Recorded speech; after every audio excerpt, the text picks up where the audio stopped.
Hi guys! And for today's video, I'm going to share with you our day 1 in Baguio City. As you can see, di ba, para may documentation, dapat ma-feel natin yung veranda ng kanila. Veranda ba ang tawag dyan? Basta yung terrace ng bahay. And then upo-upo tayo ng saglit dyan. Pero guys, hindi nyo yan dapat gawin dahil sobrang lamig dyan, so i-close ulit natin. Anyway, and for this morning, we're going to the market and we're going to buy our food for our breakfast because marami namang mga gamit dito. May mga gamit naman na pwedeng gamitin.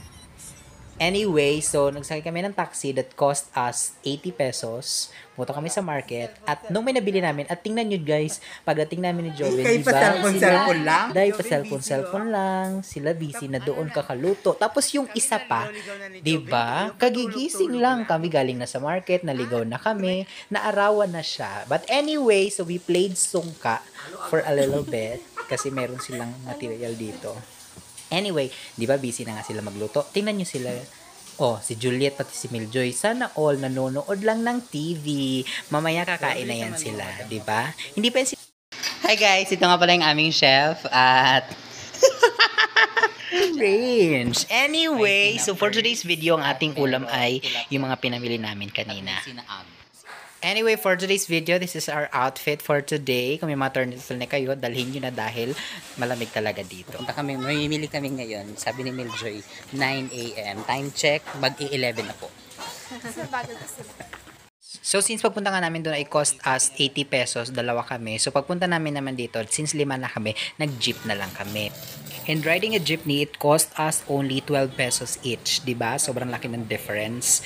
But anyway, so ito na nga, namili sila ng kanilang mga gagamitin for tomorrow dahil may mga kulang pa silang outfits sa aming oath taking. At syempre, pumunta kami ng Burnham Park dahil malapit lang naman. Well, dito sa lugar na to, okay lang naman, para lang din naman siyang park.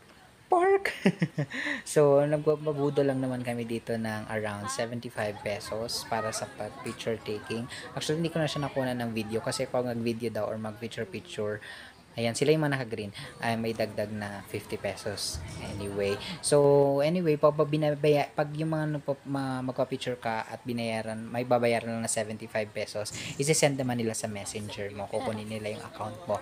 But anyway, all of a sudden, kada hapon talaga umuulan. Huwag niyo pong tularan itong mga kasama ko na walang dalang payong. So, much better sa mga pupunta dito, dapat magdala talaga kayo ng payong kasi parang every afternoon is umuulan talaga dito. Anyway, pumunta kami ng SM and this is the view sa SM. Pero hindi pa kami dun sa pinakataas kasi aakyat pa kami dun sa pinakataas. At ito ang view.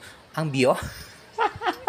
This is the view doon sa taas. Ang ganda niya. But anyway, there's a plot twist. Kasi nakaakit kami ng bonggang-bongga. Tapos pagbaba namin, napunta na kami doon sa ground floor. At naligaw na ang mga tao. So at this moment, di ba, nagdidiskusyon niya kung saan ba talaga kami pupunta or lalabas. Dahil hindi na namin alam ang palabas. But anyway, buti na lang nakalabas kami. Pero napunta naman kami sa ibang destinasyon. Anyway, that's all for today. And see you on the next vlog.